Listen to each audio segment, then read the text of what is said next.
नमस्कार, city post live के इस विशेष पेशकश में आपका स्वागत है। मैं हूं श्रीकांत प्रत्युष। आपने बहुत चुनाव देखा होगा, मैंने भी बहुत चुनाव देखा है, लेकिन जो जरूरी है वो कभी चुनावी मुद्दा बनता ही नहीं। रोजी रोजगार, स्वास्थ्य, शिक्षा कभी चुनावी मुद्दा नहीं बना है।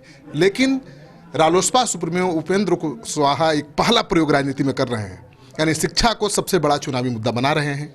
वैसे भी किसी भी प्रदेश और देश की सरकार जनता को क्या दे सकती है? दो चीज़ दे दे, स्वास्थ्य और शिक्षा, तो जनता खुद अपने बलबूते आगे बढ़ जाएगी। उपेंद्र कुशवाहा का क्या मकसद है शिक्षा को सबसे बड़ा चुनावी मुद्दा बनाने का, उस पर भी बात करते हैं। कुशवाहा जी, आपको बहुत बहुत धन्यवाद कि आपने शिक्षा को चुनावी मुद्दा बनाया है, लेकिन ये कितना बड़ा मुद्दा बन पाएगा? देखिए, शिक्षा हर घर की आवश्यकता है, और ख़ास करके जो बच्चे हैं, नई पीढ़ी के लोग हैं, नौजवान हैं, उनके लिए किसी भी रूप में कोई भी परिवार तब तक आगे बढ़ने के बारे में सोच भी नहीं सकता है जब तक उस परिवार के बच्चे शिक्षित न हों। और ख़ास करके जो गरीब परिवार के बच्चे हैं, दलित परिवार के बच्चे, पिछड़े अति पिछड़े परिवार के बच्चे, या सवर्ण जमात के भी जो गरीब लोग हैं, उनके बच्चों के लिए बिहार में शिक्षा नाम की कोई चीज़ ही नहीं है, क्योंकि इनके बच्चे सरकारी विद्यालय में पढ़ते हैं। जिनके पास धन है अपने बच्चों को प्राइवेट में भेजते हैं पढ़ने के लिए, तो उनको बहुत कठिनाई नहीं है, पैसा से खरीद ले रहे हैं। लेकिन जिनके पास पैसा नहीं है उनके लिए तो वही सरकारी विद्यालय है, जिसकी स्थिति आज ऐसी है कि बहुत सारा स्कूल, खासकर बिहार में टीचरलेस स्कूल चल रहा है, टीचर ही नहीं है। कई जगह इंटर स्तरीय विद्यालय बन गया, अपग्रेडेशन हो गया, और वहाँ 2 टीचर हैं, कहीं 3 टीचर हैं। आखिर टीचर के अभाव में बच्चे कैसे पढ़ेंगे? तो टीचर नहीं है।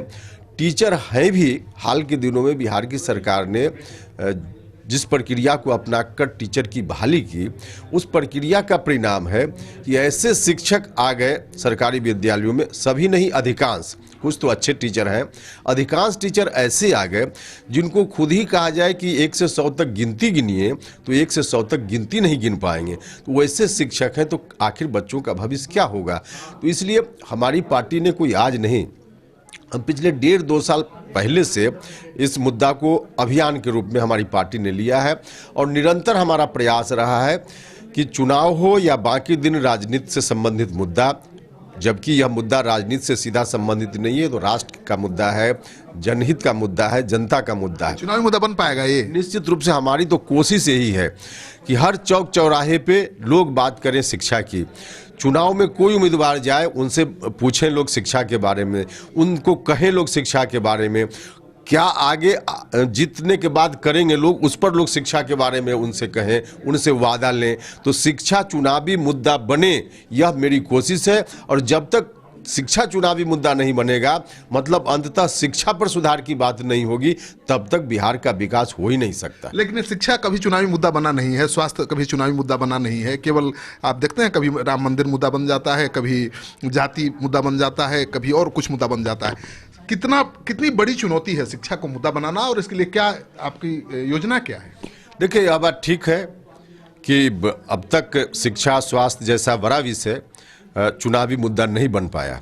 इसका बड़ा कारण है, एक तो जो राजनीति करने वाले लोग हैं या पॉलिटिकल पार्टी है, पॉलिटिकल पार्टी और राजनीति करने वाले लोगों का खुद का फायदा है कि भावनात्मक मुद्दों पर जनता के ध्यान को हम चुनाव में ले जाएं। कोशिश उनकी रहती है, और उस कोशिश में अब तक लोग सफल भी होते रहे हैं, लेकिन इससे जनता का नुकसान ही नुकसान है।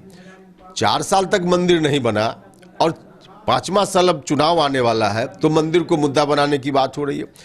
मंदिर बने, इससे मेरा कोई विरोध नहीं है, ऐतराज नहीं है, लेकिन क्यों लोग मुद्दा बना रहे हैं? इसलिए मुद्दा बना रहे हैं कि चुनाव में लोग शिक्षा के बारे में उनसे सवाल न करें, चुनाव में लोग स्वास्थ्य के बारे में उनसे सवाल न करें, चुनाव में बेरोजगारी, भुखमरी, महंगाई का सवाल न करें। तो इसलिए पॉलिटिकल पार्टी के हित में है कि मुद्दा ऐसी चीज़ों को न बनाए, लेकिन जनता के हित में है कि शिक्षा जैसा विषय, स्वास्थ्य जैसा विषय चुनावी मुद्दा बन पाए। और धीरे धीरे मैं देख रहा हूं जनता के बीच अब जागरूकता आ रही है, लोग अपने सवालों पर राजनीति करने की मजबूरी पैदा करेंगे। राजनीतिक दलों के लिए ऐसी स्थिति अब धीरे धीरे आ रही है। आपसे भी एक सवाल कि आप भी देश के शिक्षा मंत्री रहे हैं, आपने क्या किया शिक्षा को सुधारने के लिए? देखिए, शिक्षा सुधार के लिए हम लोगों ने भारत सरकार से जो कार्रवाई की, उसका एक बहुत बड़ा पुलिंदा है। हम लोगों ने, जैसे एक उदाहरण के लिए हम बतावें, खासकर बिहार के संदर्भ में, बिहार के बच्चों को या देश भर के बच्चों को RT एक्ट लगने के बाद मुफ्त में किताब देनी है। बिहार में बच्चों को सत्र पूरा होने का समय होता है और किताब समय पर नहीं मिलती है। राज्य की सरकार और देश में दूसरे राज्यों की सरकार बिहार सहित सबसे हम लोगों ने कहा कि समय पर आप पुस्तक उपलब्ध कराइए। बिहार इसमें बिल्कुल फिसड्डी रहा है। बिहार की सरकार ने कहा कि हमको एक बात की इजाज़त भारत की सरकार अगर दे दे तो हम समय पर पुस्तक उपलब्ध करा देंगे। हम लोगों ने कहा कि क्या आप चाहते हैं, जो आप संशोधन चाहते हैं हम लोग बिहार के लिए संशोधन करने के लिए तैयार हैं। इन लोगों ने आग्रह किया कि अभी तक जो हम किताब दे रहे हैं बच्चों को, किताब नहीं देकर किताब खरीदने के लिए पैसा बच्चों के डायरेक्ट अकाउंट में हम ट्रांसफ़र कर देंगे, इसकी इजाज़त दीजिए। देश भर में कहीं ऐसी इजाज़त पहले से नहीं थी, लेकिन बिहार में विशेष ध्यान देकर के हम लोगों ने अपने मंत्रालय से इजाज़त दिलवाई। राज्य की सरकार को पिछले ही साल कहा गया कि आप पैसा दीजिए, किताब दीजिए, आपके ऊपर है, लेकिन बच्चों को समय पर मिल जाए। पिछले साल इनके कहने के अनुसार आदेश वहाँ से आ गया, लेकिन इस बार भी कहाँ हुआ, किताब ही नहीं मिल रही अभी भी। बिल्कुल बच्चों के अकाउंट में पैसा भेजना था, अभी तक सभी बच्चों के अकाउंट में पैसा नहीं गया। तो जो भारत सरकार को करना है, भारत की सरकार निरंतर कर रही थी। कुछ मामला है जो नहीं हो पाया वो अलग बात है, लेकिन शिक्षा में सुधार के लिए भारत की सरकार में रहते हुए जितनी मेरी भूमिका थी उस भूमिका का मैंने निर्वहन किया है। अब देख लीजिए, केंद्रीय विद्यालय बिहार में खोलना है। केंद्रीय विद्यालय की स्वीकृति हमने दिलवाई। देश भर से लगभग 200 प्रस्ताव प्राप्त हुआ केंद्रीय विद्यालय खोलने के लिए। बिहार में 6-7 जिला है जहां आज भी केंद्रीय विद्यालय एक भी नहीं है। उसमें कैमूर है, उसमें मधुबनी है। तो इस तरह से हम लोगों ने, जबकि राज्य की सरकार प्रस्ताव भेजती है केंद्रीय विद्यालय खोलने के लिए, हम लोगों ने उल्टा दिल्ली से अपने मंत्रालय से लिखवाया तमाम जहां जिन जिलों में नहीं है केंद्रीय विद्यालय, उन जिलों के जिलाधिकारी को कि आप प्रस्ताव भेजिए हमारे यहाँ, हम केंद्रीय विद्यालय खोलेंगे। देश भर से 200 प्रस्ताव आए, लेकिन आपको जानकर शायद आश्चर्य और दुख भी होगा कि बिहार से 2 ही प्रस्ताव जा पाए। वह 2 प्रस्ताव किसी तरह से हम लोगों ने मेहनत की, मेरे क्षेत्र का था, वहाँ से किसी तरह से भिजवा पाए, और एक नवादा का जा पाया। 2 प्रस्ताव गया, 2 का 2 हम लोगों ने उसको स्वीकृति दी।